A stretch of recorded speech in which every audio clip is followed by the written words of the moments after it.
Andrea, bien, buenos días queridos alumnos. Vamos a empezar el tema de el curso, vamos a empezar el curso de economía, ¿ya? Mi nombre es el profesor Milton Castillo, están viéndome ahí en el PPT.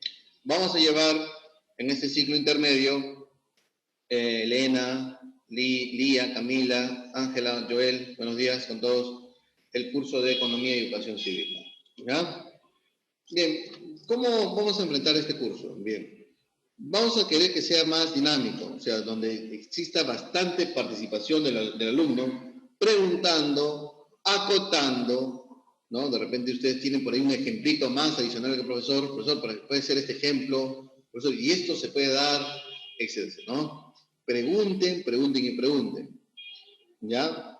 Pero sí, quiero que pregunten en torno al tema de hoy. Hoy es el tema de ciencia económica. Entonces, quizás puedan preguntar, profesor, la demanda, los bienes o el PBI, poco a poco, ¿no? El Producto Bruto Interno es un tema que se toca ya al final del curso, emprendimiento, economía informal también, pero podemos hacer preguntas sobre necesidades, sobre bienes que toman en cuenta este tema, ¿también? No se callen, porque cuando preguntan jóvenes, no solamente se va a resolver tu duda, sino también posiblemente la misma duda tiene tu compañero y también hay una respuesta para 2, 3 dudas. Y la clase se enriquece, ¿ya? Así que quiero que pregunten, ¿ya? Si no preguntan, yo pregunto, ¿ya? Bien, ¿qué vamos a ver hoy? Hoy vamos a ver la ciencia económica. Es un tema, jóvenes, que viene mucho en el examen de admisión San Marcos. Es más, yo les aseguro que va a venir un tema sobre esto porque está de moda. Así en un momento estuvo de moda preguntas sobre inflación, preguntas sobre salario real en el tiempo de inflación. Hoy el tema estrella es ciencia económica. Puede venir economía normativa, positiva, microeconomía, macroeconomía, metaeconomía, inductivo, deductivo, qué es el costo de oportunidad, cuál es el problema en la economía, ¿qué es la política económica? ¿En qué consiste la política fiscal, monetaria? ¿No? Pues puede venir, ¿qué es una economía mixta? ¿Qué es una economía de planificación central? ¿Qué es una economía de mercado? ¿No? Y así. ¿Está bien? Bien, Elena, Miguel, Jorge, buenos días. Buenos días. ¿Está bien? Entonces, y luego terminamos con un tema nuevo, que no hay en libros, ¿no? Es un tema nuevo que Pitágoras ha decidido ponerlo en el temario, que no está en el prospecto, pero sí está en las preguntas de admisión, Mateus. ¿Sí? Sí están, que son los análisis de gráficos en la economía.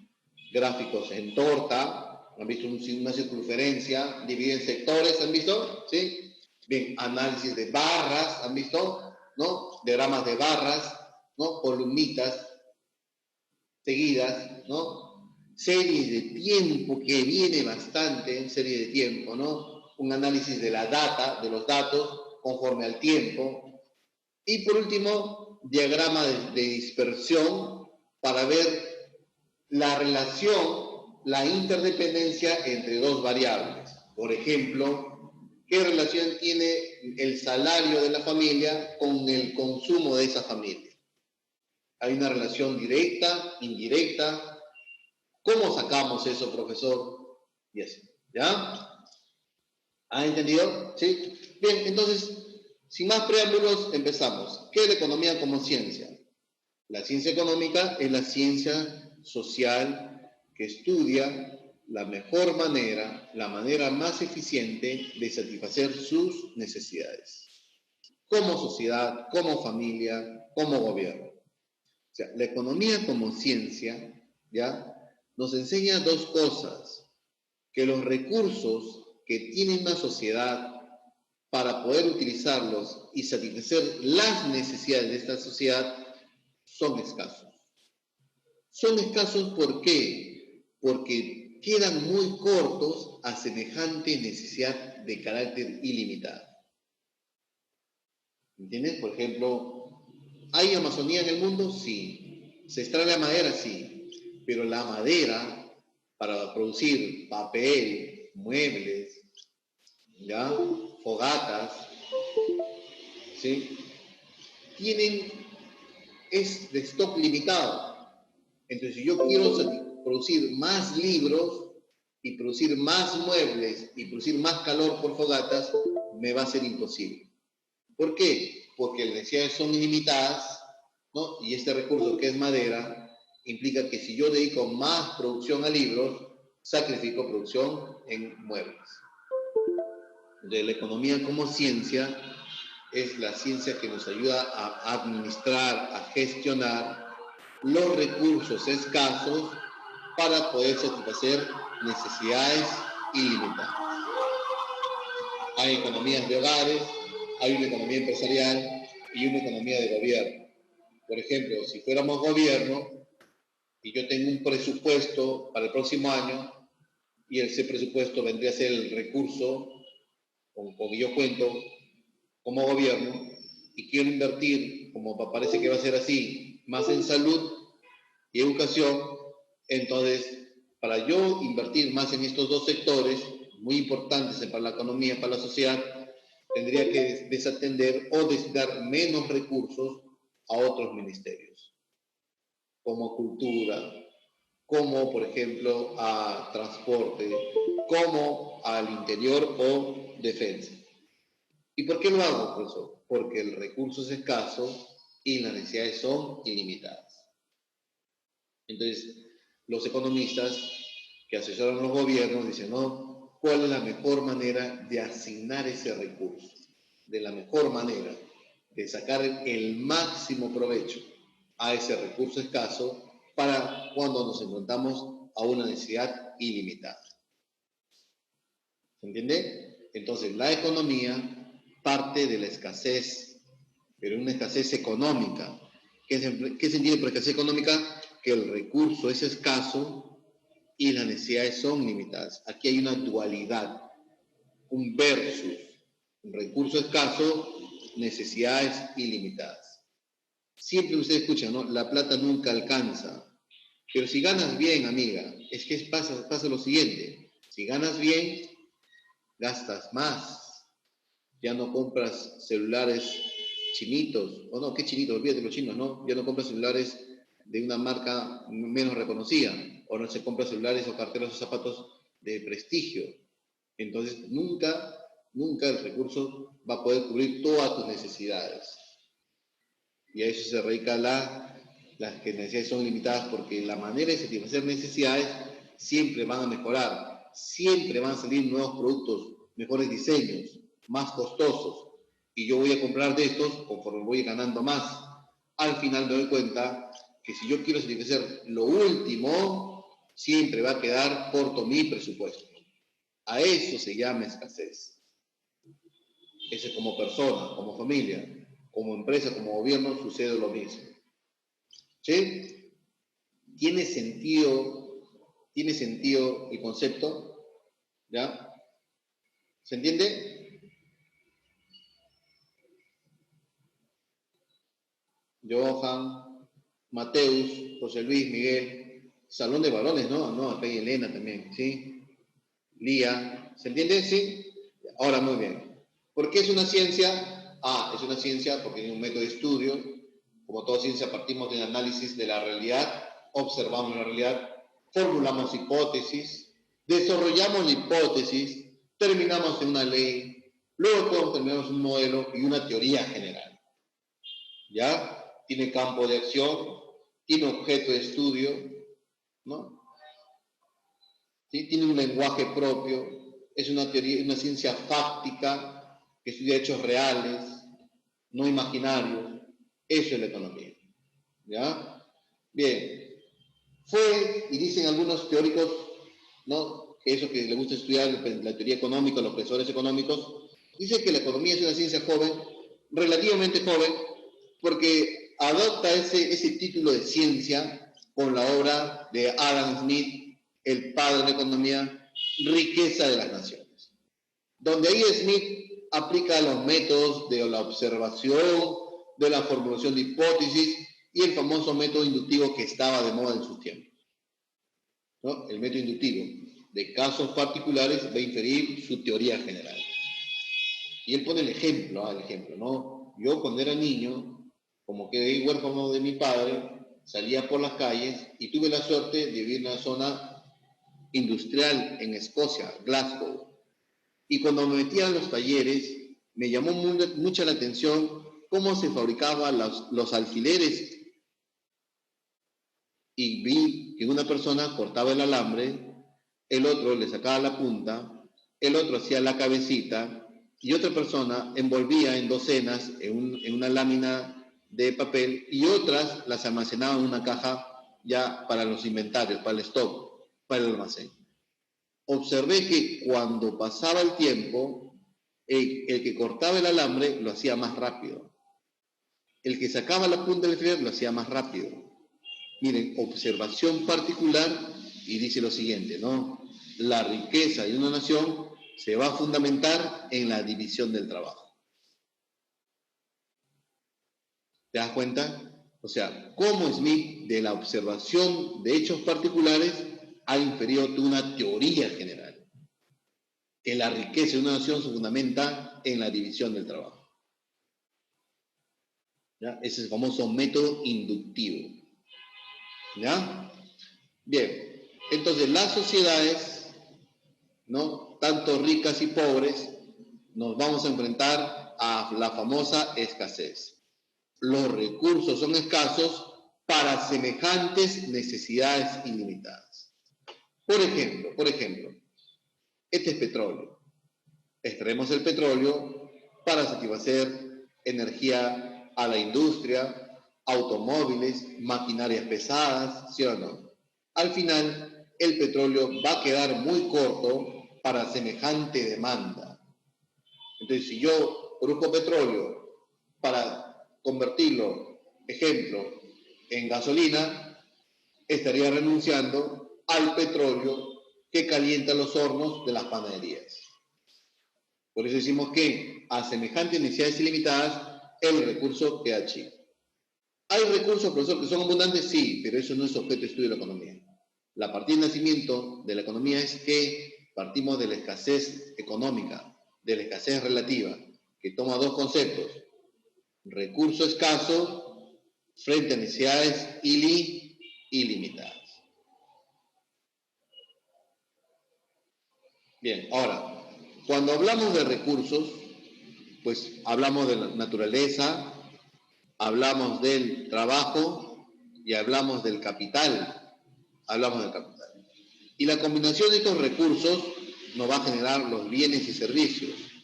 Y estos bienes y servicios nos ayudan a satisfacer las necesidades. Pero estos bienes y servicios son escasos, ¿sí o no? ¿Por qué? Porque hay que producirlos. Y al producirlos, se produce con recursos, y estos recursos son escasos. Entonces, estos recursos y bienes son escasos para semejantes necesidades que son ilimitadas. ¿Y por qué las necesidades son ilimitadas? Porque siempre aparecen nuevas necesidades. Siempre aparecen nuevas formas de comunicarnos. Siempre aparecen nuevas formas de divertirnos. Por ejemplo, en los años 50 no había un PlayStation. Ahora sí hay. Y yo creo que en las familias ya hay PlayStation. Aparecen nuevas formas de satisfacer el ocio, la diversión, ¿no? Una necesidad.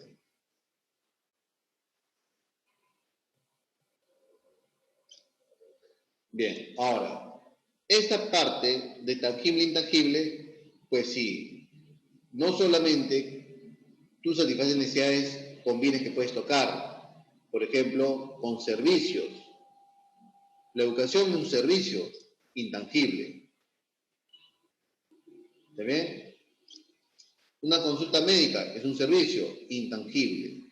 Nosotros los consumidores, nosotros las familias, satisfacemos nuestras necesidades con bienes y servicios. Y los bienes por lo general son tangibles. Y los servicios, si la regla es, son intangibles. Pero ¿cómo se producen los bienes y servicios? Con recursos. Y ambos son escasos para semejante necesidad ilimitada. ¿Ya? Miren, somos una familia en situación de pobreza. Papá trabaja, mamá cuida a los hijos. Muy bien, yo ya tengo 15 años. Necesito un ortodoncista. ¿Voy a satisfacer esa necesidad? No. El ingreso no me permite satisfacer esa necesidad. ¿Ven? Entonces ando con mis dientes disparejos. Papá gana 10.000. Muy bien, mamá cuida a los hijos. Más machista soy en los ejemplos. ¿Sí? Muy bien. Porque acaba de ser mamá. Acaba de tener mi hermanito. ¿Puedo ir al ortodoncista? Sí. Ahora ya satisfago esa necesidad. Pero no puedo, mi papá no me puede dar las mascarillas, que son carísimas, que usan los actores en Hollywood. Muy bien. La necesidad es ilimitada. ¿Me entiendes? Papá gana 20.000. Ahora sí me paga los brackets y las mascarillas de los dientes. Pero no me puede hacer la operación a la cara para ser hermoso. Muy bien. ¿Por qué? Porque no le alcanza ese dinero. ¿No te das cuenta? O sea, al final hay un dicho, ¿no? La plata nunca alcanza, el dinero nunca alcanza. Porque ahí está, pues, lo esencial de la economía, que al final los recursos son escasos para semejantes necesidades que son ilimitadas. Conforme yo gano, gasto, y nunca el presupuesto cubre todo lo que yo quiero satisfacer como necesidades. O aparecen más necesidades, o aparecen nuevas formas de satisfacer esa necesidad. Por ejemplo, ¿tú crees que Julio Iglesias se pondría una camisa marca Baronet, que muchos utilizan esa marca, incluso empresarios? No. ¿Por qué? Porque ha pasado de tener ingresos hacia arriba, donde sus marcas favoritas no serían Baronet, una empresa peruana, ¿no? Porque al final el recurso es escaso para semejantes necesidades. Pero el hombre más rico del planeta, el dueño de Amazon, que se está haciendo más rico con la pandemia, porque todo el mundo está comprando por internet y él lo está repartiendo al mundo, ¿también se enfrenta a la escasez? También, jóvenes, también. Al final, todas las sociedades nos enfrentamos a la famosa escasez económica o escasez relativa, donde los recursos van a ser escasos para semejantes necesidades ilimitadas. Pero hablando de la persona misma, Jeff Bezos, ¿se enfrenta a una necesidad? ¿Se enfrenta a la escasez? Sí. En ese sentido, la escasez ya no será el recurso monetario, porque siendo el hombre más rico del planeta, lo puede tener todo, desde camisas, servicios médicos, ¿no? Incluso a domicilio.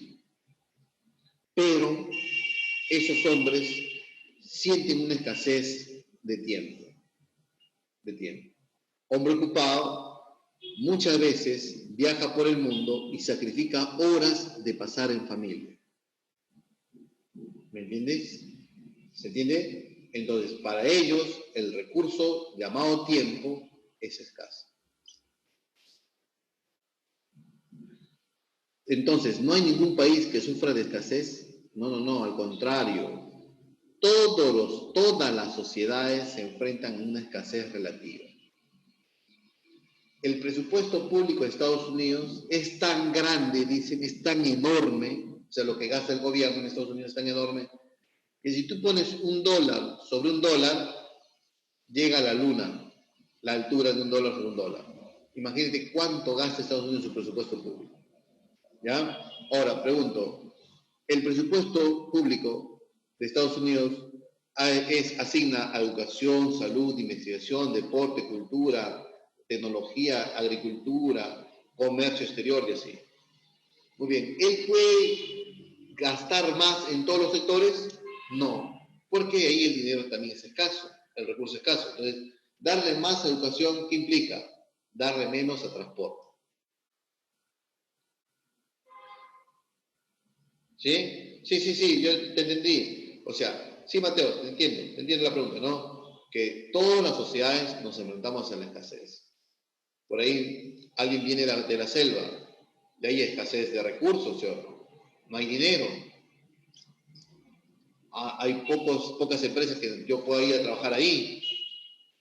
Muy bien, pero si vas a, no sé, a Europa, a Suiza, ¿Ahí la gente también se enfrenta a la escasez? Claro que sí, porque no todo lo pueden tener, porque tienen buenos ingresos y pueden satisfacer necesidades primarias, secundarias, unas terciarias. Pero ¿qué pasaría si quieren ir más allá?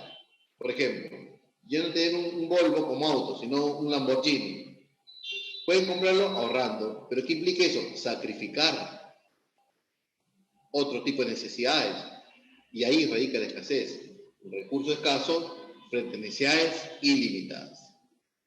Pero Bezos, el dueño de Amazon, el recurso para él no es dinero, no es corto. Lo que él tiene es más grande que el PBI peruano, jóvenes. Todo lo que produce Perú en un año, Jay Bezos tiene como fortuna, más todavía.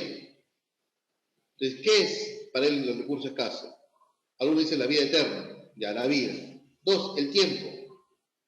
Es el tiempo, jóvenes, para ellos. Ellos valoran mucho el tiempo. Quisieran pasar más tiempo en sus negocios en Europa, en América Latina, en Asia, en África, en Oceanía, ¿no? Entonces, pero también quieren pasar más tiempo en familia. Entonces, frente a semejantes necesidades ilimitadas, el recurso tiempo es escaso. Y ese es el problema de la escasez económica o escasez relativa. ¿Está bien? Bien. Ahora, cuando nos enfrentamos a esa escasez económico-relativa, pues profesor, habría que tomar elección. Porque yo soy padre de familia, y ustedes también son padres de familia, alguna vez van a ser alguna vez padres de familia, entonces tendrás un sueldo de 5.000, con el de tu esposa 5.000, 10.000, pero tienes 8 hijos, o tienes 2 hijos. Muy bien, entonces, yo no quiero San Marcos, yo quiero católica, una particular. Muy bien, te voy a pagar 2.000. Ah, tú también, yo también, te voy a pagar 2.500 tu carrera, 4.500. ¿Cuánto cobra? ¿Cuánto falta? Sobra 5.500. Muy bien. Después dice, yo no quiero usar ya más zapatos nacional. Yo quiero traer ese europeo, la que usaban ahí en Heredia. Ah, ya bien, yo no quiero fumar esos cigarrillos de acá, yo quiero los importados. Al final, te das cuenta que tu presupuesto va a quedar corto para semejantes universidades, ¿sí? Para semejantes necesidades. Al final, jóvenes, hay que tomar elecciones, decisiones, porque nos enfrentamos a la famosa escasez relativa. ¿No? Y cuando tomamos elecciones o decisiones, ¿ya? Ahí se presenta el famoso costo de oportunidad. Profesor, el Congreso aprobó una ley que se tiene que destinar más a educación, ¿sí o no? Y el próximo año se aplica esa ley. Muy bien. ¿Qué implica que se destine más recursos a educación? Sacrificar recursos de qué? Quizás de transporte, interior, defensa. Ahí hay un costo de oportunidad. Como el ejemplo de la figura. ¿Qué implica tener un recurso escaso llamado tronco? Ah, profesor, árbol. Implica que sacamos celulosa para fabricar libros, madera, muebles y fuego para darnos calor en una fogata, en la chimenea.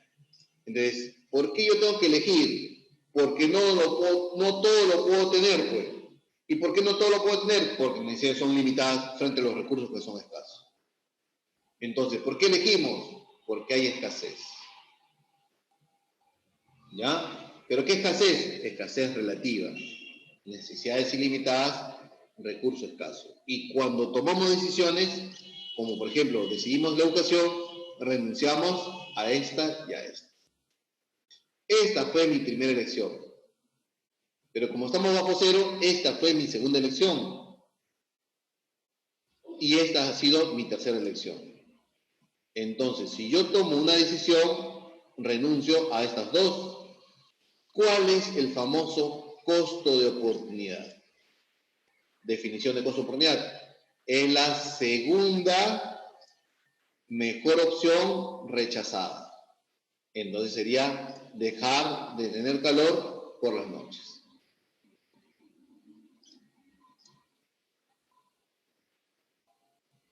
Ajá, muy bien. Shirley, es muy bien tu concepto, pero ¿qué pasaría si en el examen de admisión dice, no, tienes tres opciones, decides por una y renuncias a estas dos? Observen el puntero. ¿Cuál sería el costo de oportunidad? Dejar de fabricar muebles más dejar de producir calor o simplemente la segunda mejor opción no realizada. La segunda. Este es el costo de oportunidad. La segunda elección no realizada o renunciada. No es la suma de los dos, sino la segunda, la que te cuesta más. Muy bien, Ángela. La segunda cuesta más que la tercera, porque tú estás valorando más. Pero si estás en una sociedad de calor, esta no sería la segunda mejor opción, ¿no? Sería la de aquí. ¿Está bien? Entonces sería aquí, tu costo de oportunidad sería renunciar a la fabricación de una carpeta.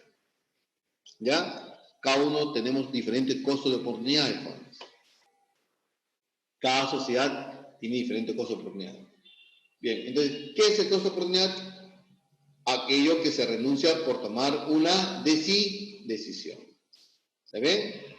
Muy bien, ejemplo, Sandra posee unos ahorros, tiene dinerito y no sabe qué hacer, por ejemplo, ¿no? O hacer una panadería que está de moda, o invertir su dinero, porque tiene unos ahorros, ¿no? En la bolsa de valores, o comprando acciones de un banco. Si ella compra acciones de un banco, renuncia a hacer la panadería, por lo cual sería su costo por destacado. Pero si ella decide hacer la panadería, entonces renuncia a la rentabilidad o a los dividendos que le podría generar la inversión en acciones de este banco. Y este sería su costo de oportunidad. ¿Y por qué no puede hacer de dos? Ah, porque el recurso es escaso. Y las necesidades son ilimitadas. A lo que yo renuncio es el costo de oportunidad. Pero renuncio a varias alternativas, profesor. La que más te cuesta renunciar vendría a ser el costo de oportunidad. ¿Ya? Y rotecemos para terminar con el ejemplo, ¿ya? O sea, profesor, con este tronco yo puedo hacer cosas. Puedo hacer un repostero, puedo hacer una cama y puedo hacer, por ejemplo, un repostero, cama y puedo hacer un escritorio. ¿Ya? Miren, observen acá. Soy carpintero y el repostero lo hago muy hermoso, lo puedo vender a 3.000 soles. 3.000 soles. La cama no me sale tan bien y de 2 plazas lo puedo vender a 2.000 soles. Y el escritorio lo puedo vender a 1.000 soles. Yo soy racional, yo busco maximizar ganancias como taller, como empresario, por lo cual yo decido hacer el repostero. Mi primera elección. Muy bien, ¿cuál es el costo de oportunidad de tomar esta decisión? A ver, respuesta del salón. ¿Cuál es el costo de oportunidad? La cama. Muy bien. He renunciado a los 2.000 soles de elaborar la cama. ¿Entendió? ¿Y por qué no serían los tres? Los dos. La cama me dice el escritorio. No, porque es la segunda mejor opción. Y la segunda mejor opción es la cama. Porque este me da 3.000 soles, 2.000 y este me da 1.000. ¿Está bien? Bien, Juanes. Entonces, la economía como ciencia social que estudia la conducta de los seres, de las personas, ¿no? A la hora de buscar satisfacer sus necesidades, a la hora de invertir, de consumir, de producir, ¿no? Se enfrenta ¿a qué? A la escasez, ¿ya? Se enfrenta a la escasez. ¿Y qué es la escasez? La escasez relativa económica, que toma en cuenta dos conceptos importantes, el recurso escaso y las necesidades ilimitadas. Ese es el problema en la economía. Y esta es la partida de nacimiento por qué la ciencia económica aparece como ciencia. Y esto fue pregunta de examen de admisión. Si la economía, no una economía decir, ¿no? Si el mundo fuera como el paraíso de Adán y Eva, donde todos los recursos fueran abundantes. Si el recurso fuera abundante, entonces los bienes serían abundantes. Si los bienes serían abundantes, como la luz solar y las necesidades ilimitadas, ¿para qué yo voy a estudiar economía? Si al final me sobra, no tendría razón de ser la ciencia económica. La ciencia económica aparece por la escasez de recursos frente a necesidades que son ilimitadas. No existiría la ciencia económica. Sí, Angela, tienes razón. No tendría razón de ser la ciencia. La ciencia económica aparece por la escasez de recursos. Entonces, la economía como ciencia nos enseña a hacer uso eficiente, hacer uso, sacarle el máximo provecho al recurso. Ahora, la economía es una ciencia experimental. Bien, utilicemos el método dialéctico, el método de que todo es dinámico. Hoy podemos decir que la economía no es una ciencia experimental. ¿Por qué? Porque no se puede experimentar con seres humanos, dice, ¿no? Porque la economía estudia decisiones de las personas, su hábito de consumo, sus decisiones de consumo, su patrón de consumo. Estudia las empresas de cómo buscan maximizar ganancias. Entonces, ellos combinan de manera eficiente sus recursos como naturaleza, materias primas, mano de obra, trabajadores y maquinarias, herramientas, equipos y capital para producir de manera eficiente. Con eso no se puede hacer experimentos, ¿no? Bien, pero sí se ha hecho, jóvenes, sí se ha hecho, pero no a nivel macro, sino a nivel micro, a nivel, por ejemplo, de pueblitos, a nivel de... En China se ha hecho eso, en China, Universidad China, con la Universidad Harvard han hecho tipo de experimentos, ¿ya? Entonces, ¿es una ciencia experimental? Yo diría que no como en el sentido como la biología, la química, la física, porque yo no puedo experimentar en una sociedad total, es imposible, es imposible, ¿ya? Por eso que se dice que la economía es bien difícil que arroje una proyección exacta, siempre va a haber margen de error, porque es una ciencia social que los hábitos, que el comportamiento de las personas es cambiante, es dinámica en el tiempo. A veces digo, ¿no?, que el patrón de consumo de las familias es recurrentemente mayor, gastan en alimentos, pero eso no es estático, eso es dinámico. Eso es dinámico, ¿ya? Eso va cambiando en el tiempo. Entonces, el individuo es complejo, es un ser complejo para los economistas, porque su comportamiento es dinámico, es cambiante, por lo cual las predicciones que yo puedo dar como economista va a tener siempre un margen de error. ¿Ya? Eso fue pregunta de examen de admisión, ¿no? La economía no tiene un carácter experimental, y eso es verdad. A nivel macro, no. Pero se ha hecho pequeños avances para hacer experimentos, ¿ya? Bien, siguiente. Método de la economía. Hay método inductivo y método deductivo, ¿ya? Método inductivo. ¿Qué es el método? Es la forma, son los pasos, son los procedimientos que una ciencia realiza para encontrar una ley. En este caso, una verdad, una teoría. Entonces, si yo quiero hacer teoría económica, entonces tengo que hacer, normalmente, jóvenes, miren, tú estudias usted entra a una universidad, sacas el título, ¿no? Sacas con una tesis. ¿Sabes? Y ahí estás utilizando método ya. Tesis. Vas a decir, ¿no? Mi tesis en economía. Ya. Es que estudio de los patrones de consumo en la pandemia en el Perú, en el distrito de San Juan de Lurigancho, porque la tesis tiene que ser así cortita, ¿ya? No en todo el Perú, porque es muy, muy complejo sería la tesis, ¿no? En San Juan de Lurigancho. ¿Qué vas a hacerlo, no? Fórmulas hipótesis. El patrón de consumo por la pandemia ha ido cambiando de bienes normales a bienes inferiores. Muy bien, y tú tienes que demostrar con datos reales, ¿no? Datos reales que te da la economía descriptiva, de cómo ese patrón de consumo ha cambiado, ¿no? Antes la gente compraba mantequilla, ahora margarina por la pandemia. ¿Ya? Muy bien. Entonces, ¿qué es el método inductivo? Que vas a partir de observaciones particulares para inferir una ley general. Por ejemplo, yo voy a observar el patrón de consumo de Claudia, de María, de José, de Romina, ¿ya?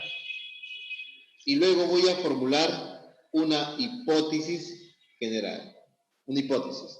Y esta hipótesis voy a desarrollarla y demostrarla con datos, ¿no? Y formular mi famosa ley general. Como por ejemplo, cuando Newton Isaac Newton, sentado bajo un árbol, observa que una manzana cae hacia el piso. Y él dice, ¿no? De esa observación de un hecho real, dice, no, ¿por qué fuerza lo atrae a la manzana a que caiga hacia el piso? ¿Y por qué la manzana no pende en el aire o si no se vaya hacia arriba? Y comienza a tirar objetos y caía. Y con la fuerza que tiraba, con la fuerza caía. Decía, ¿no? Formula la famosa ley de la gravedad, ¿no? Método inductivo. Observaciones particulares infieren una ley general. Ejemplo práctico, yo observo que el precio del pollo, cuando estaba 5 soles, acostumbrado a comprar 2 pollos a la semana. Hoy que el precio está... ¿Cuánto es el precio del pollo? Hoy que el precio del pollo está 6.50, ya no compro 2 pollos a la semana, sino ahora yo compro un pollo a la semana, ¿no? Igual pasa con las manzanas, con las fresas. Por ejemplo, la mandarina, que está con buena cosecha, buena producción, está 1 sol 50, 2 soles, 3 soles. Yo acostumbro a comer mandarinas. Pero cuando la mandarina está 4 soles, 5 soles, ya no compro mandarinas, sino ya lo reemplazo por manzanas. O compro menos mandarina. De casos particulares, de observaciones particulares, yo puedo inferir una ley general, la famosa ley de la demanda, que me dice que la cantidad demandada de un producto depende de su precio, pero una relación inversa. Si el precio es bajo, compro más. Si el precio es alto, compro menos. ¿Sí? Bien, ese es el método inductivo. En cambio, el otro método es el deductivo. ¿Y en qué consiste el método deductivo? Pues aquí yo ya parto de una ley general, miren. De una ley general. Es que yo ya domino, pues. Yo parto de esto. Yo parto de una ley general. O sea, yo parto de algo que ya está desarrollado por la teoría económica. Que ya ha sido demostrado que se puede aplicar a una realidad. Que aquí en este caso el economista, ¿no?, desarrolló su teoría y se aplica a hechos particulares. Entonces, yo quiero utilizar el método deductivo. Muy bien, voy a partir de una ley general y voy a contrastar si esa ley general, si esa teoría, si ese modelo económico se aplica, es aplicable a una realidad en particular. Por ejemplo,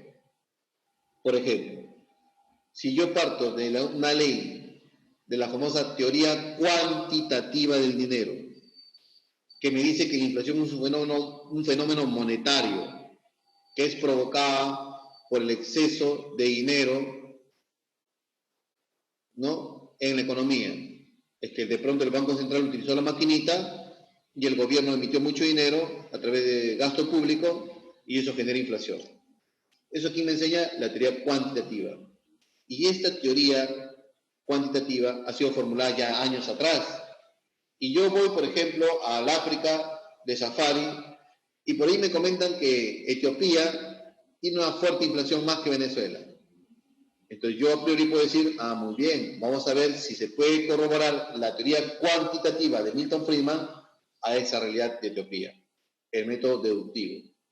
Que voy a partir de una ley ya general y voy a ver si esta ley general es contrastable, ¿no? Se puede comprobar con esta economía en particular. El método deductivo. Entonces, si yo parto de la ley de la demanda, que me dice que la cantidad demandada de un producto está en función inversa de su precio, entonces yo digo, no, a mayor precio del pollo, automáticamente, por ley de demanda, la cantidad demandada de pollo va a bajar. El método deductivo. En cambio, el método dialéctico, recuerden que son métodos, es que yo busco descubrir la verdad, ¿no? Es el método, pues el método, es filosófico esto, ¿no? El método es el camino, la manera, los procedimientos que me ayudan a entender la verdad. Entonces, la dialéctica, el método dialéctico consiste en en que es la técnica de intentar descubrir la verdad mediante la confrontación. por eso le llaman el método de las contradicciones, de argumentos contrarios entre sí. Es el famoso método dialéctico.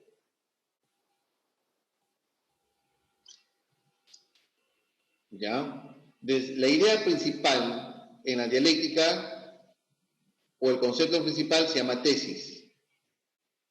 A esta tesis, o el concepto principal, se le va a contraponer, porque es el método de las contradicciones, ¿no? La antítesis.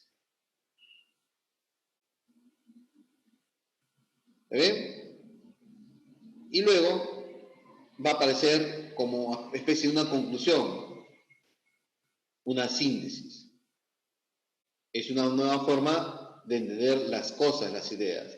Porque el método dialéctico dice que nada es absoluto, todo es relativo, todo es cambiante, dinámico. Entonces, si yo digo, hay que aplicar el método dialéctico para estudiar la inflación en el Perú. Entonces, vamos a decir, ya, tesis, la inflación es monetaria, exceso de dinero. Antítesis, no es monetaria. Es provocada por un fenómeno de incremento de los costos de producción de las empresas. Síntesis, una conclusión. ¿Entiendes? Es el método de la discusión, de las contradicciones. Es el famoso método dialéctico.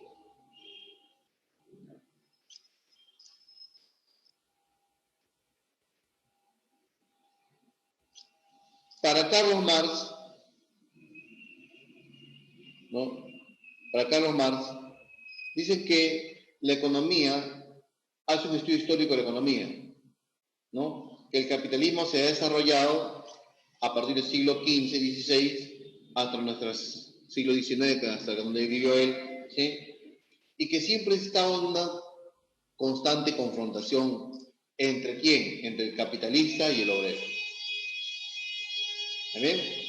El método dialéctico dice que nada es constante, todo es dinámico, que siempre la economía se desenvuelve con conflictos dentro de sus intereses.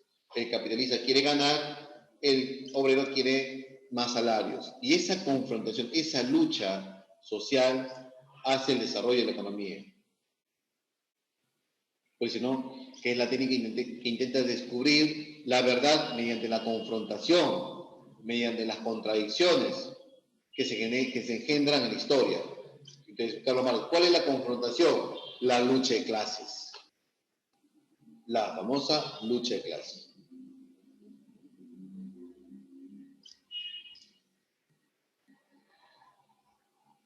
Y luego ustedes pueden llevar eso en el curso de materialismo dialéctico y esas cosas, y decía filosofía. ¿Ya? Bien. División de la economía. ¿Cómo se divide la famosa ciencia económica? La ciencia económica sigue en dos: economía positiva y economía normativa. La economía positiva simplemente es lo que es, por ejemplo, o cómo es, simplemente una descripción de la realidad. El 20% de la población de Perú está en situación de pobreza. La corrupción en el Perú genera deficiencia económica. El terrorismo genera inseguridad ciudadana. ¿No? Economía positiva o enunciados positivos. Describo tal como es. En cambio, la economía normativa es como debería ser. El cómo debería ser. Busca cambiar esta realidad. La pobreza en el Perú se debe disminuir, por lo menos a un 10%. Hay que luchar contra la corrupción porque genera ineficiencia económica. Hay que poner penas más duras a los corruptos. Economía normativa. El cómo debería ser. Busca cambiar esa realidad. Eso es la economía normativa. ¿Ya? Bien, economía positiva, tal como es economía normativa, ya hay juicios de valor. Es bueno, es malo, es justo, injusto. ¿Ven? ¿Se entiende? ¿Sí? Bien, ahora dice, la economía positiva sigue en dos: economía descriptiva y la teoría económica. La economía descriptiva es parte de la ciencia económica, que es el estudio de los grandes números.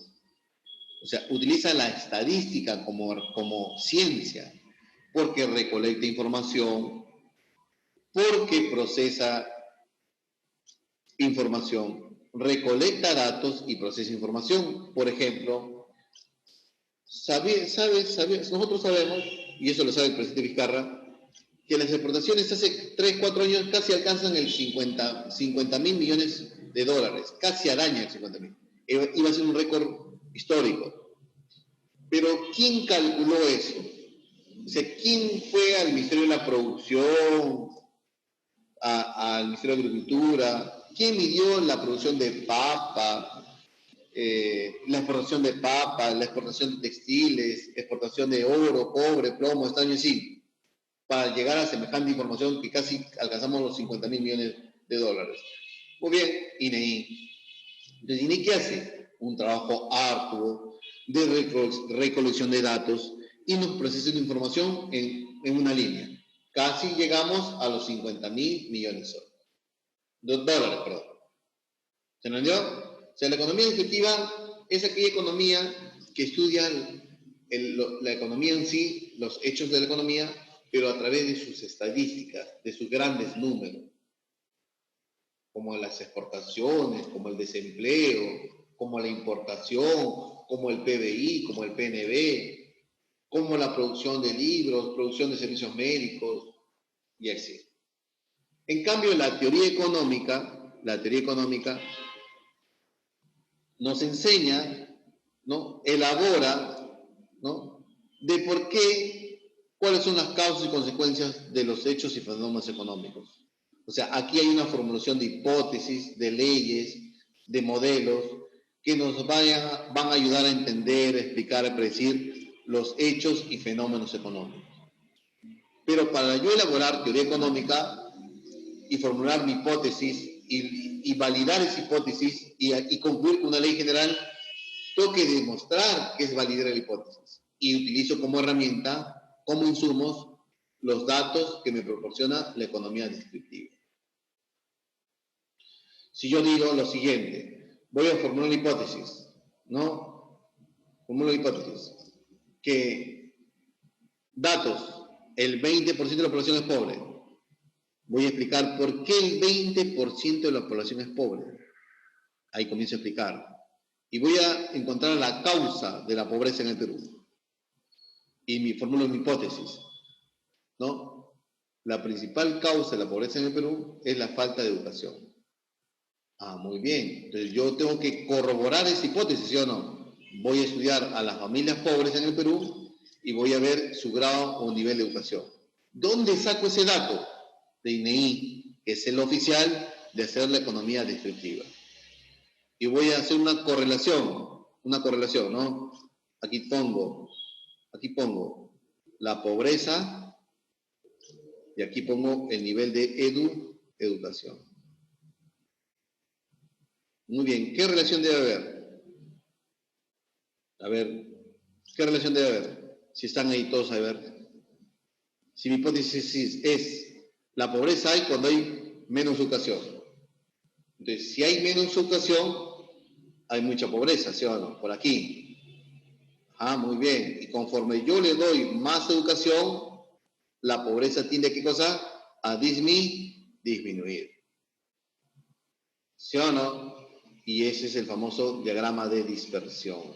Esta nubecita de puntos es el diagrama de dispersión, donde mi hipótesis que dice, ¿no? Que la principal causa de la pobreza es la falta de educación. Cuando la educación es muy mala, la pobreza, cuando la educación es muy mala, o sea, la educación por aquí, la pobreza es alta, pero cuando la educación es buena y es mayor nivel de educación, ¿no? La pobreza tiende a disminuir. Por ejemplo, acá es inicial, primaria, ¿no? Secundaria y superior. Muy bien, esto hace la teoría económica, formula hipótesis, leyes, modelos. ¿Entendió?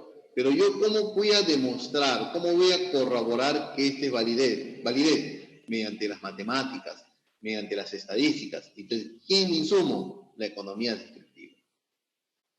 Muy bien, yo sustento mi tesis en Oxford, Inglaterra.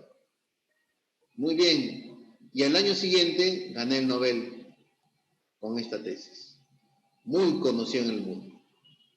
Muy bien. Y por ahí me llaman un sábado donde me dice, el presidente de Egipto te está llamando. Y hablamos. Quiero que me asesores. Muy bien, porque en Egipto también hay pobreza. Muy bien, encantado, señor presidente. Viajo a Egipto y lo asesoro. Muy bien, entonces, ¿por qué me contratan a mí? Porque han visto interesante la teoría. Entonces, esta teoría van a aplicar ¿a dónde? Al gobierno. Van a aplicar a la realidad. ¿El gobierno qué busca? Si en Egipto la pobreza es 50%, busca reducirla, ¿sí o no? Esa es economía normativa. Pero va a hacer uso de la famosa política económica. Si hacemos una analogía, la teoría económica sería la receta de un cocinero.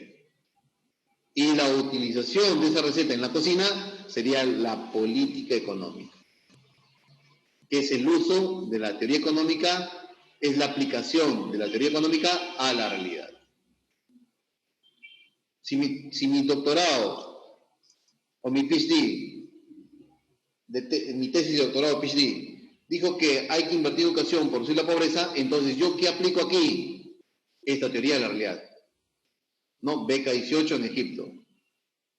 Una más, niños alimentados para absorber la educación.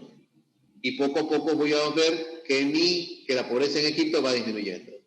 Es una política económica que se puede aplicar a Egipto y otros países que tengan la misma característica de pobreza en esos países.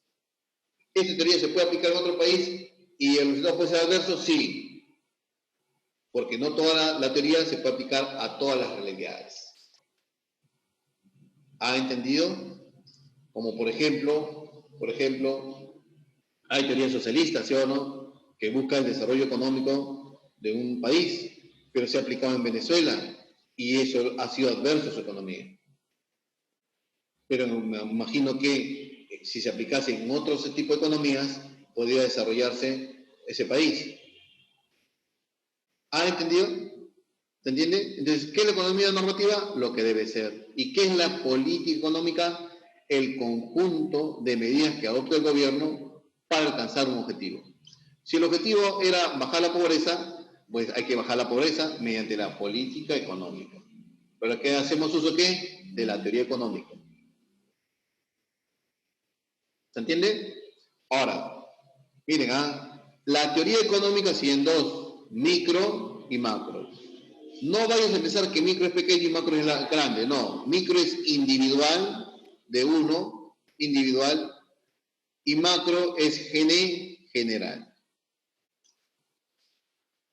Macro es general. Ese es micro y macro. Individual y general. Sí, Jorge. Claro, la política económica son estrategias, son medidas que adopta el gobierno para mejorar la economía y son del Estado. Micro es consumidor, es familia, es empresa. Y macro es la economía como un todo. Por ejemplo, yo compro mandarina y no naranja, microeconomía, mi decisión individual. Por ejemplo, he renunciado a 2 empleos, es individual. Estar desempleado es decisión mía, individual, microeconomía. ¿Ya?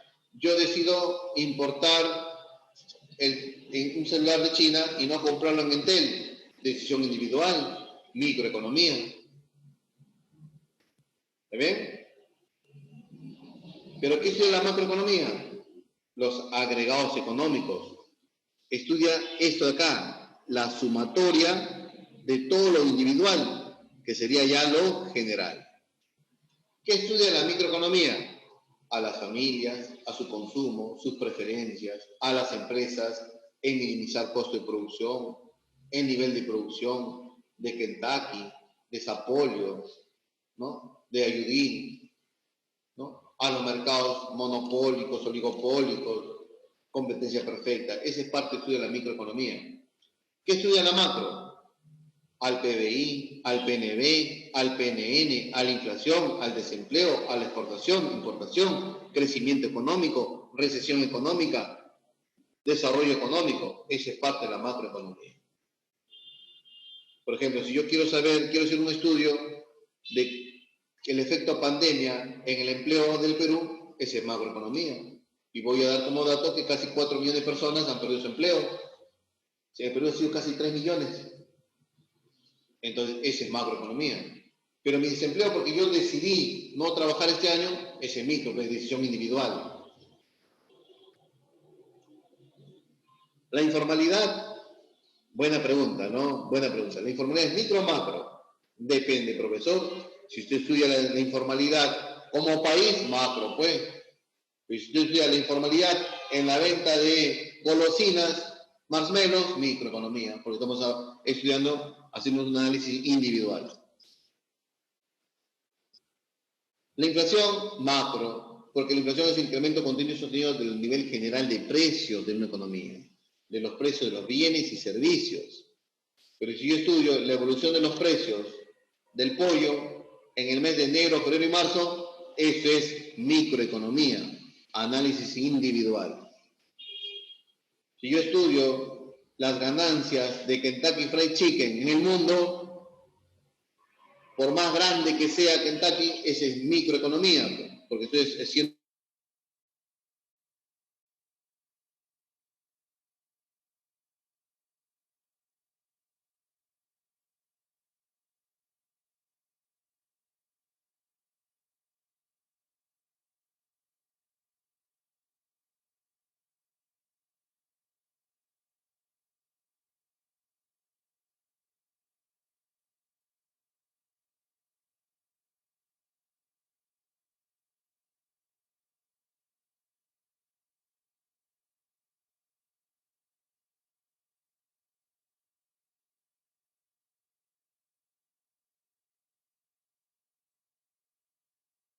Estudios.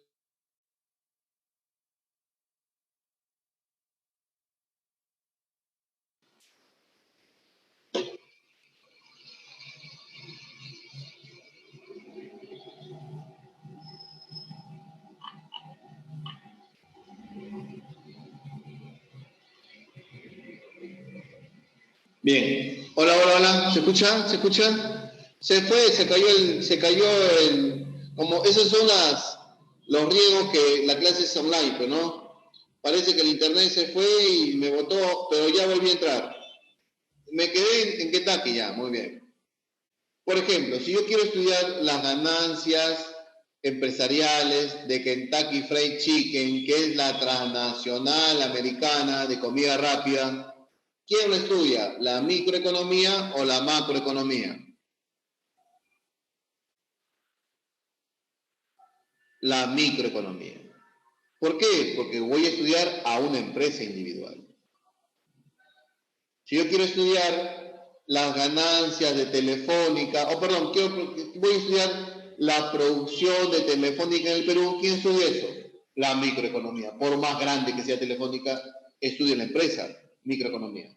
Pero si yo quiero estudiar la producción de todas las empresas, de todas las unidades productivas del Perú, eso es macroeconomía. ¿Por qué? Porque vos estudias el PBI. ¿Qué es el PBI? El Producto Bruto Interno. El valor monetario de todos los bienes y servicios que producen una economía. Macroeconomía. Esa es la diferencia entre la micro y la macro. Por eso usted puso un ejemplo, si ha importado un celular, muy bien, soy persona, soy consumidor, esa es microeconomía.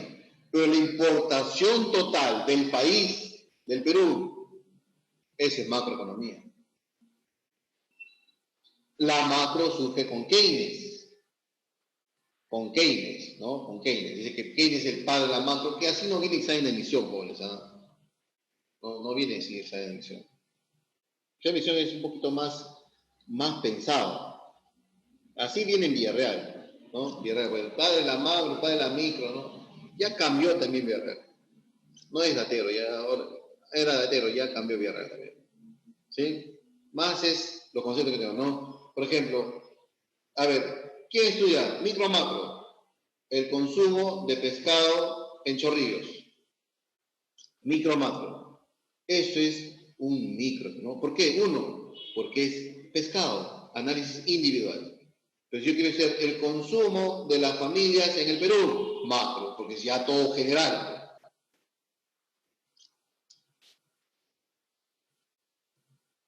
Bien.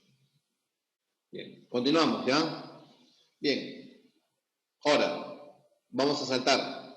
Si la política económica, que forma parte de la economía normativa, busca mejorar la realidad económica, tiene dos brazos, el Ministerio de Economía y Finanzas y el Banco Central de Reserva del Perú, el BCRP. ¿Qué hace el Ministerio de Economía y Finanzas? Simplemente es el cajero, el dueño de la caja fiscal. O sea, va a administrar, va a gestionar los ingresos públicos, los ingresos del Estado y el gasto del Estado. Y recuerden que los ingresos del Estado es a través de tributos. Entonces, cuando hablamos de impuesto a la renta, del impuesto al IGB, el selectivo al consumo, formarían parte de la política fiscal si es que el gobierno decide bajarlos, disminuirlos, con intención de incrementar o reactivar la economía. ¿Se ven? Y la política monetaria, que está a cargo del Banco Central, que tiene un horizonte, ¿no? Que tiene un fin. ¿Cuál es? Preservar la estabilidad monetaria. O sea, el Banco Central se desvela día y noche para que la inflación sea una inflación moderada. Y tiene sus metas, ¿no? 2 más menos 1%. Eso es la razón de ser el Banco Central. Entonces, la política monetaria, ¿qué va a consistir? En mantener estable la inflación. Para eso hace uso muy cuidadoso de la emisión monetaria, emisión de billetes y monedas. ¿Está bien? ¿Están ahí o se me fue de nuevo la línea? ¿Está bien? ¿Se entiende? ¿Se entiende? Entonces vamos a hacer un ejemplo rapidito, ¿ya? Rapidito, a ver, miren. Vamos a poner un ejemplo. La pobreza en el Perú sí es 20%. Muy bien. ¿Quién nos dio esa cifra? INEI. ¿Qué utilizó? Datos y procesos de información, economía descriptiva. ¿Está bien? Muy bien. Ahora, por ahí un pensador, Javier Guíñez, profesor de Zamora Católica, que es el que siempre estudió la pobreza en el Perú. ¿Ya? Dice, formula su libro. Dice, ¿no? Causas y efectos de la pobreza. Y una de las causas es la falta de salud y educación. Humala lee ese libro, porque Humala estudió una maestría ahí, en Católica, sobre una maestría. Y su profesor fue Guíñez y toda su clase de Guíñez fue el libro. Humala fue presidente, muy bien, muy bien. Y aplicó esa teoría a la realidad política económica. Muy bien, política económica. Causa principal, educación, beca 18. Halley Warren. Ahí está. ¿Con qué intención? Intención de reducir el nivel de pobreza en el Perú. Muy bien, pero ¿qué implica eso? Mayor gasto público, porque hay que generar becas, hay que preparar alimentos a los estudiantes. Muy bien, política fiscal.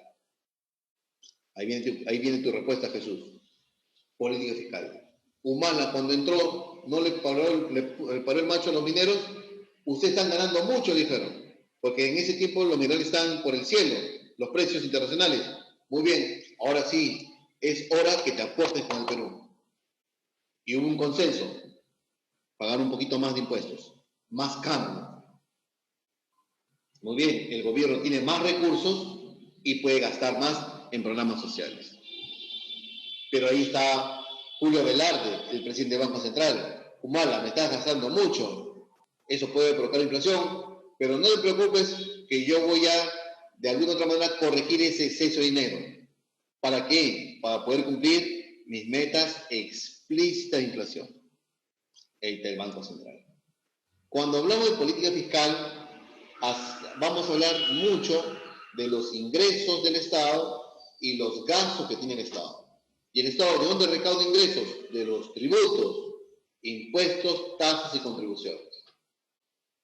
Y cuando hablamos de política monetaria, céntrate en esto, que el Banco Central busca que la inflación no se dispare, que la inflación no pase de un techo de 3% anual, ni baje sobre un piso de 1%.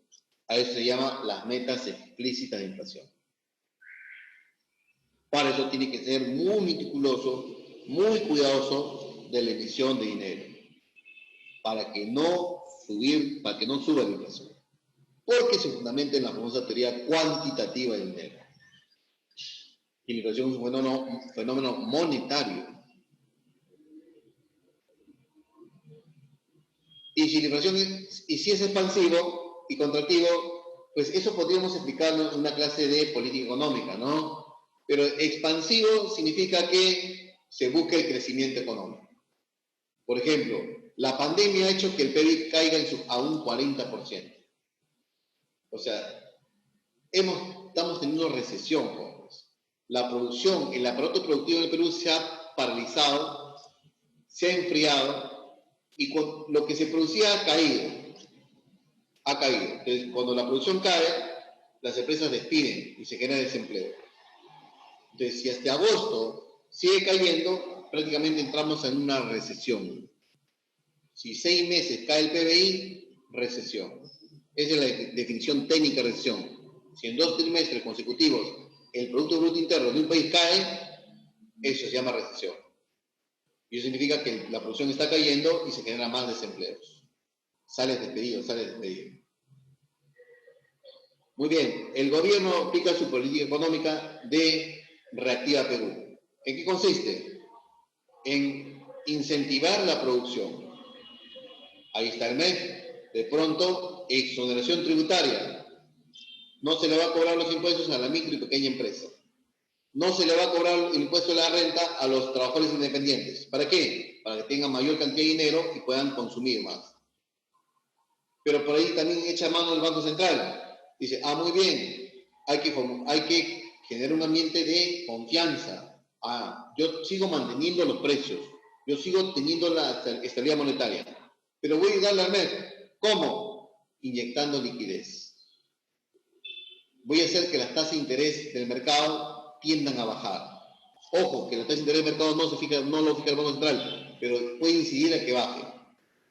Si la tasa de interés que un banco le cobra a una empresa era 20%, que sea de 2%. ¿Para qué? Para que la empresa pida prestado e invierta y se genere esa famosa Reactiva Perú, el programa de gobierno, reactivación económica. Entonces, en conclusión, una política fiscal y monetaria expansiva que busca la reactivación, el crecimiento económico. Y una contractiva que busca controlar la inflación. ¿Ya? Sí, Marcela, ¿no? Tienes el dato, ¿no? 1,8%, ¿no? Sí, tenemos una inflación más baja en Latinoamérica, ¿no? En el mundo, Perú tiene una inflación más bajas en el mundo. Nos gana Estados Unidos y Chile. Seremos el tercer o cuarto país de tener una baja tasa de inflación. ¿Bien? Ya. ¿Alguna pregunta aquí? ¿Preguntas? Ya, vamos a continuar, ¿ya? Lo que es discutible aquí, ¿no? Profesor, yo quiero estar en Cuba, porque en Cuba es un país que ha desarrollado medicina y que busca la igualdad. No, profesor, yo quiero estar en Inglaterra o en Austria. Y otro dice, no, profesor, yo quiero estar, por ejemplo, en Estados Unidos o en China o en Colombia o en Brasil. Bien, miren. ¿Qué son los sistemas económicos? Los distintos modelos que adopta un país, ¿no? Y que hay aquí una interdependencia, ¿no? Entre familia, empresa y Estado. Hay sistemas de mercado o de libre mercado, hay sistemas de planificación central y hay sistemas económicos mixtos. Voy a explicar uno por uno, ¿ya? La figura que tienen a la izquierda es Adam Smith, ¿no? Adam Smith, que tuvo mucha influencia de los economistas franceses que decían dejar pasar, que el mundo camina solo, ¿no? De los fisiócratas. Y él dice, ¿no? Que el sistema de libre mercado o economía de mercado consiste en que hay propiedad privada, hay libertad de elegir, hay libertad de producir y que hay incentivos para mejorar. Porque los seres humanos somos egoístas y buscamos lo mejor para nosotros. Entonces, si hay una coyuntura, un espacio donde yo pueda hacer empresa y así ganar más, pues yo lo voy a hacer. Porque el incentivo es yo ganar más como empresario. Pero como todos son empresarios, va a haber mucha competencia. Y al haber mucha competencia, todos van a mejorar sus productos y el precio va a ser más competitivo. Y yo como familia, como hay mucha competencia, tengo más opciones que elegir y tomaré la decisión más eficiente desde el punto de vista como consumidor que busco maximizar mis utilidades. Y el Estado, pequeñito ni lo veo. Es una economía de mercado. ¿Está bien? El dejar hacer, dejar pasar, que el mundo camina solo. ¿Eso genera beneficios? Sí, genera crecimiento económico, porque aumenta la producción, mejora la producción, se genera eficiencia, productividad, y el consumidor tiene mejor que elegir, encuentra empleos porque hay muchas empresas compitiendo entre sí. Y hay exportaciones, hay importaciones. ¿Ven? Pero eso genera desigualdades, porque hay dueños de las fábricas, de las empresas, y hay obreros, trabajadores.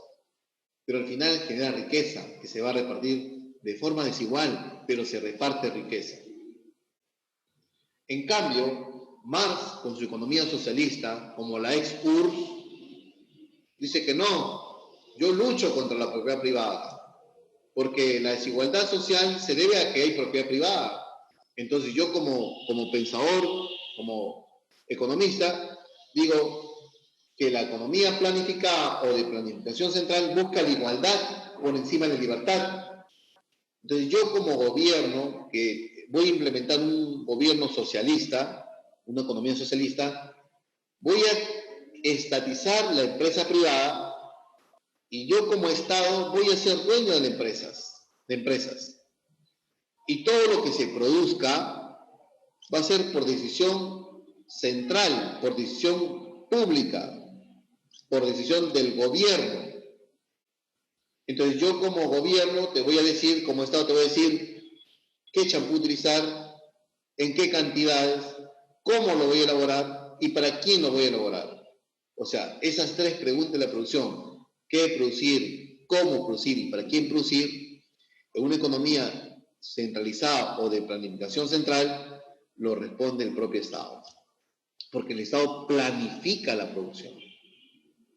Y al planificar la producción, el consumidor, las familias, no tiene libertad de elección. Porque el Estado te ha dicho qué va a producir, cómo va a producir y para quién producir. Pero si la economía fuera de mercado, donde hay competencia, donde el consumidor tiene varias opciones, ahí hay libertad de elegir. Entonces, ¿quién quiere? Libertad o igualdad. Esa es la gran disyuntiva. ¿Qué quieren ustedes? El laissez-faire es dejar hacer, dejar pasar, que el mundo camina solo, que el Estado no tiene por qué intervenir en la economía de mercado. Igualdad. Ya. Entonces, bueno, vamos a Cuba. Muy bien, en cambio, Keynes, que es la tercera imagen de Keynes, está aquí, es Keynes, dice que la economía de mercado es buena, pero tiene errores, porque el mercado tiene fallas. Y cuando se habla de falla de mercados es que hay monopolios, hay oligopolios, etcétera, etcétera. Entonces, es necesario la presencia del Estado como un ente regulador. Que exista propiedad privada, que exista. Que exista libertad de elegir, que exista. Pero el Estado tiene que ser fuerte ahí, regulando, ¿no?, las decisiones,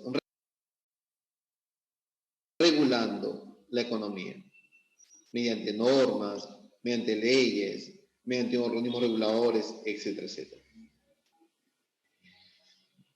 Ejemplo, profesor, casi todas las economías del mundo son mixtas, porque hay mucha presencia del Estado y mucha presencia de lo privado. En algunos ejemplos hay poco de Estado y mucho privado. Y otros países hay mucho Estado y poco privado.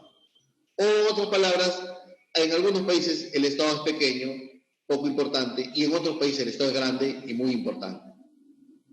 Y eso es la discusión de la teoría económica. ¿Es importante el Estado en el crecimiento y desarrollo de un país? Y vamos a los tigres del Asia. El Estado en China juega un rol importante en su crecimiento y desarrollo económico. El Estado en Alemania, en Japón, en Indonesia, ¿ha jugado un rol importante en su crecimiento y desarrollo económico? Y la respuesta es sí, se ha jugado. Por eso decimos que generalmente las economías son mixtas. ¿Quién se dio cuenta que la economía socialista no daba más para allá? La URSS. Caía el muro de Berlín, fin del socialismo. ¿No? Pero Cuba no se ha dado cuenta todavía, o no se ha enterado que el muro de Berlín aquello en el año 89. Siguen con ese modelo. Y Corea del Norte sigue con ese modelo. Comparan qué es Corea del Norte y qué es Corea del Sur. Comparen, jóvenes. Comparen. Todos los días Corea del Norte amenaza con hacer la Cuarta Guerra Mundial, ¿sí o no? Y cada vez que hace eso, Corea del Sur le da alimentos. Ya come chino. Porque ya no tienen que comer los del norte. Con el chino flaquito, no sé, dice que el chino murió ya. Esas cosas ya sí, no soy el día. ¿Ya? Bien. Y por último,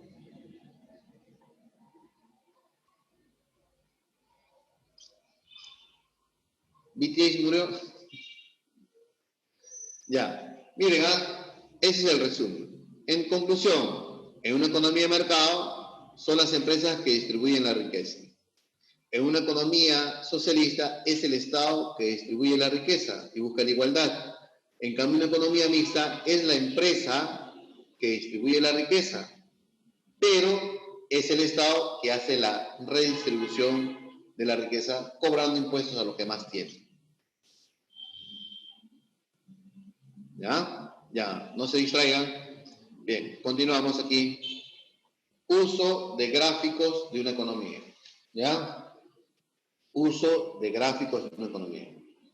¿Por qué los economistas usan gráficos?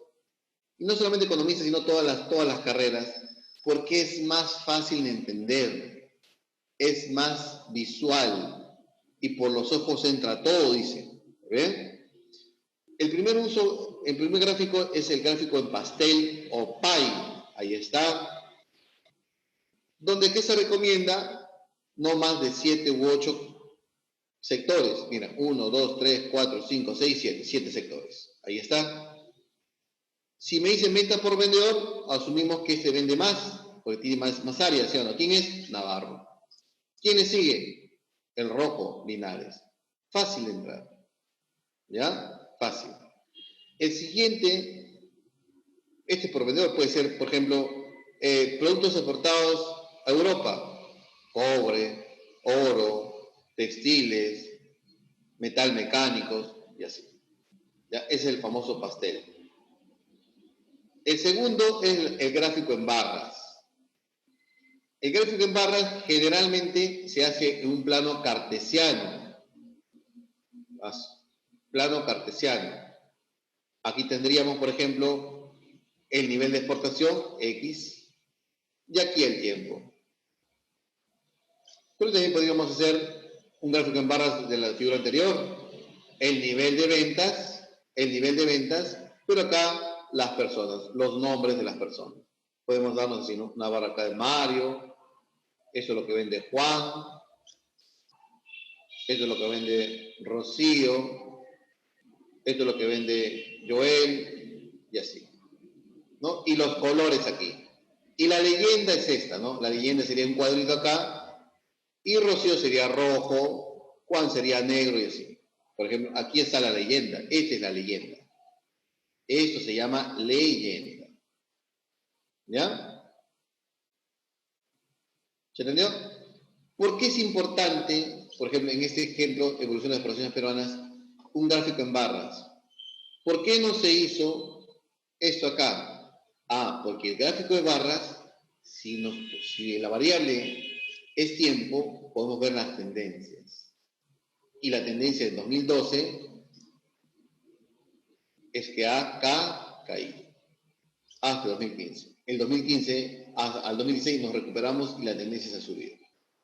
Es un gráfico en barras. ¿Ya? Siguiente. Series de tiempo. Ahí está su nombre, series de tiempo. Es un gráfico cartesiano donde la variable tiempo normalmente está en el eje de las abscisas, ¿no? Y el otro componente, el otro valor en las ordenadas. Por ejemplo, las ventas de la empresa B&M. Ahí está, las ventas en millones de dólares en función a los años, del 2000 al 2010. Hemos hecho un estudio de las ventas de esta empresa en 10 años, o en 11 años, ¿no? Muy bien, y ponemos los valores aquí, valor, y unimos los puntos y nos sale esta línea, miren, la línea roja. Sube, baja, se recupera fuertemente el 2005 al 2006, el 2006 hasta el 2009, 8 y medio, cae para luego recuperarse. Muy bien, eso es el gráfico. Pero, ¿por qué es bueno este serie de tiempo? Porque también me da la tendencia. Y esta línea vertical es la tendencia. Entonces yo puedo concluir que la tendencia de las ventas de esta empresa del 2000 al 2010, o sea, la tendencia al 2011, 2012, al 2013 y así, es a que suba. ¿Ya? Es una serie de tiempo. Cuando hablo de serie de tiempo, siempre por aquí hay que ver años, meses, semanas. ¿Ya? Muy bien. Ahí el resumen. El gráfico en pie, ¿no? Siempre es un área circular. El gráfico en barras, siempre acá hay ingresos por dólares de exportaciones. Y acá está por países, por ejemplo, ¿no? Acá están países. Y acá debe ver las leyendas, ¿no? Las leyendas. No hay leyendas acá porque acá ya se está poniendo la leyenda, ¿no? Es Estados Unidos, Reino Unido, México y la India.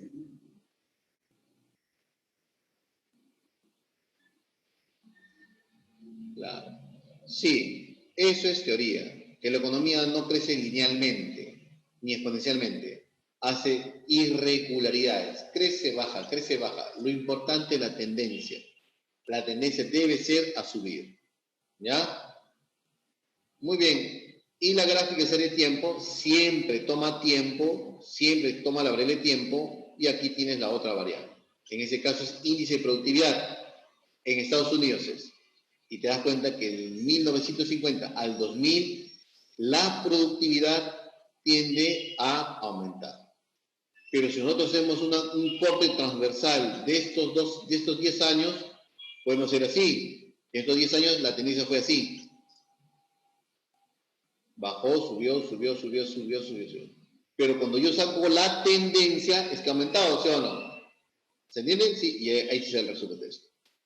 ¿Ya? Y lo más interesante, el diagrama de dispersión. ¿Qué es el diagrama de dispersión? ¿Qué nos va a mostrar un diagrama de dispersión? El diagrama de dispersión lo que nos va a enseñar es la relación o la correlación entre dos variables, por ejemplo, X y Y. ¿Qué relación tienen estas dos variables? Si lo llevamos al punto de vista económico, podemos decir lo siguiente, ¿no? Por ejemplo, así. I, ingreso, C, consumo. Entonces yo puedo decir, ¿no? ¿Qué relación tiene el ingreso con el consumo? Entonces yo puedo formular, es más, una expresión algebraica, que el consumo igual está en función, el consumo depende de ¿qué? Del ingreso. Pero ¿qué relación tiene, profesor? Si hay mayor ingreso, ¿qué pasa con el consumo? Es mi duda. ¿Aumenta o disminuye? Y por teoría sabemos nosotros que no, olvídense directamente proporcional, inversamente proporcional. Solamente quiero que te quedes con inverso y directo, nada más. Nada más. Entonces, si aumenta el ingreso, el consumo aumenta, ¿sí o no? Pero para yo ver eso, hago esto. Tengo ya una tabla, y este puede ser el ingreso, y esto puede ser el consumo. Entonces yo voy a un análisis de dispersión. Aquí pongo el ingreso y aquí pongo el consumo. Y voy a dar valores de ingreso, un puntito. Cuando el ingreso es tanto, el consumo es tanto. Cuando el ingreso es tanto, el consumo es tanto. Y así, así. Entonces voy a generar una nube de puntos. Una nube de puntos. Eso se llama el análisis de dispersión. O el famoso diagrama de dispersión. ¿Qué observo? Observo que hay una tendencia a que a mayor ingreso, mayor consumo. Entonces yo ajusto con una línea. Ahí está, relación directa. A mayor ingreso, mayor consumo. Ese es el análisis o el diagrama de dispersión. ¿Entendió? Y bien, y cuando hago análisis de dispersión, yo puedo tener tres resultados. O el análisis es nulo, la relación es nula, o sea que no hay una correlación, o que simplemente hay dos tipos de correlación. Esta es directa, porque a mayor X, mayor y esta es inversa, ¿por qué? Porque conforme avanza X, disminuye Y. Y con eso te quedas. Relación directa, pendiente positiva, relación inversa, pendiente negativa. ¿Y cómo saco la línea? Con el diagrama de dispersión. Y aquí hay una relación nula porque yo no puedo ver si es directo o inverso. Nulo, simplemente. Relación nula. ¿Sí? ¿Han entendido? Entonces, profesor, yo quiero saber qué relación hay entre el tipo de cambio y la exportación. Allá, entonces yo hago la data, ¿no? Busco la data CINEI con mi descriptiva y veo cada tipo de cambio, o sea, el precio del dólar y la exportación. Del año 1950 hasta el año 2020. Muy bien, 2020. Y por acá voy a conseguir datos del INEI, datos. No es fácil, pero se consigue. ¿Ya? Y por acá veo el monto de la exportación. Entonces yo quiero saber qué relación hay. Y comienzo a dibujar el diagrama de dispersión. Aquí pongo el tipo de cambio. Puede ser viceversa también, ¿ah? Y aquí pongo la exportación. Hacia acá el tipo de cambio sube y hacia acá la exportación sube, ¿sí o no? Y me sale esto, ¿no? Me sale esta data, a ver. Esta es mi dispersión.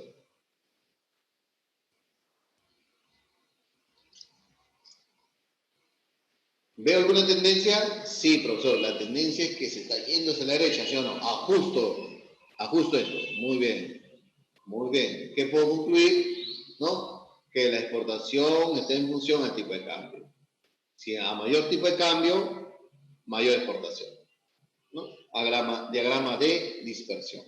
Así se lee los gráficos de economía. Relación lineal directa, relación lineal inversa. ¿Ya?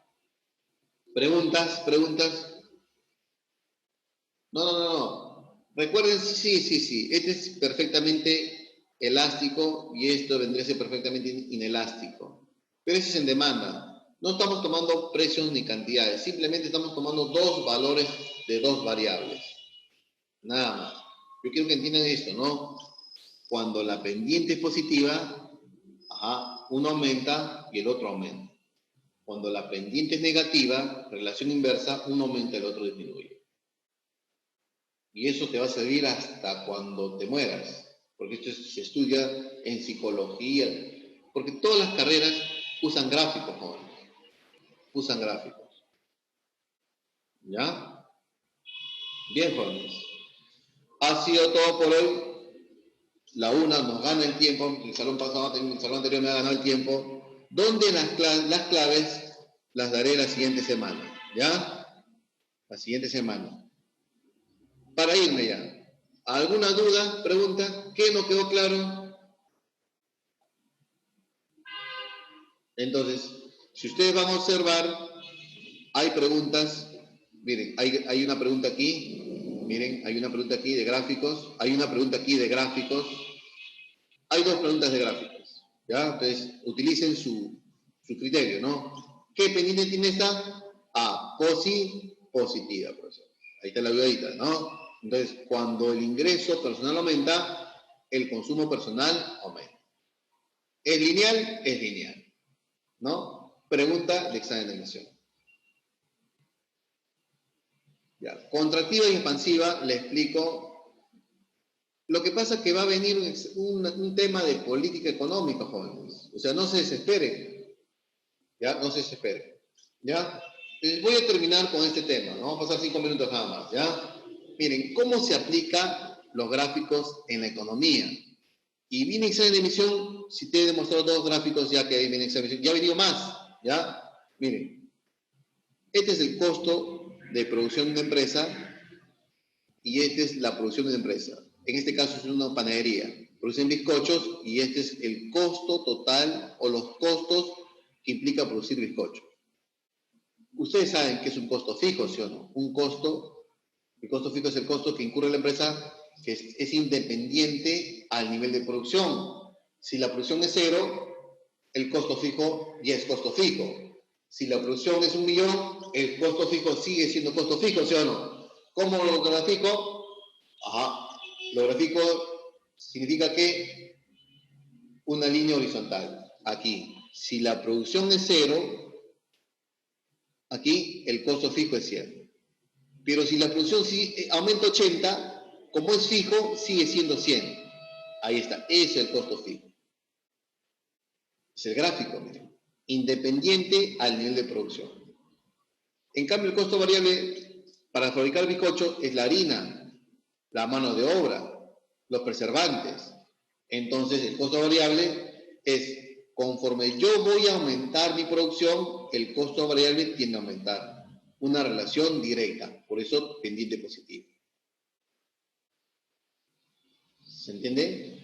Pero como el costo es variable y está en función de la producción, si mi producción es cero, el costo variable es cero. Por eso parte de qué? Del origen.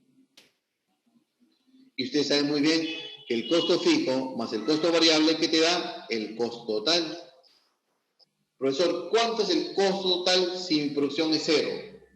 Ah, si la producción es cero, no habría costo variable, ¿sí o no? Solamente habría costo fijo, por lo cual, si mi producción, ¿cuál es mi costo total cuando mi producción es cero?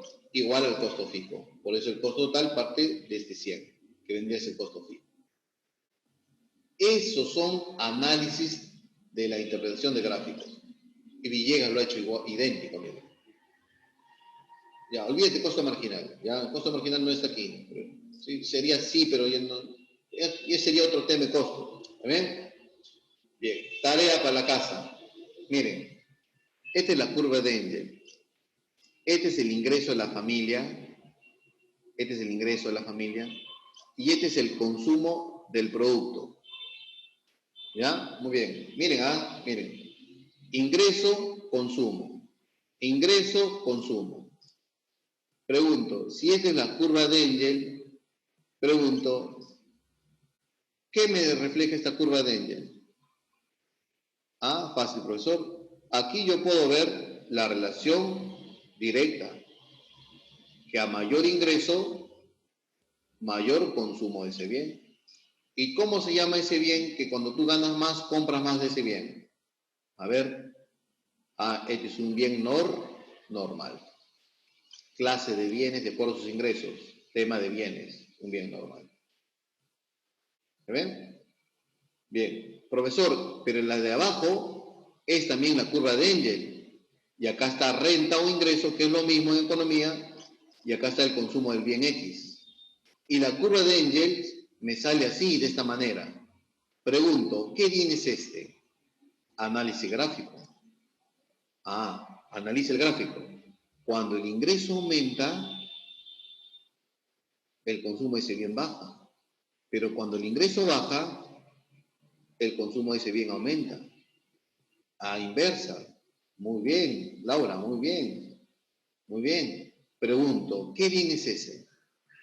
Que cuando tu ingreso sube, tú consumes menos de ese bien. Pero cuando tu ingreso baja, tú consumes más ese bien. ¿Cómo se llama ese bien? A ver, y eso se deriva con la curva de Dengel. Sí se llama. A ver, ¿cómo se llama? Ajá, muy bien. El bien inferior. Ahí está. Análisis de gráfico nada más. ¿Se entendió? Bien, sí, jóvenes, ha sido todo por hoy. Indirecta, inversa. Con eso quédate. Cuando es directo, cuando es inverso. ¿Cómo saco la relación? Diagrama de dispersión. ¿Ya? Bien, jóvenes, ha sido todo por hoy. La siguiente semana, las claves. Pero ya tienen ya con 23 preguntas, 24 preguntas están pues, en su chat, ¿ya? Cuídense, jóvenes. Saludos a los de San Juan de Miraflores. Hay varios alumnos que he visto por ahí, amigos de años ya. Nos estamos viendo. Gracias por participar. Gracias, señorita Elizabeth. Ha sido un gusto, alumnos, ¿no? Un gusto ha sido mío estar con ustedes. Bien, señorita Elizabeth, creo que la clase terminó. Hasta la 1 era.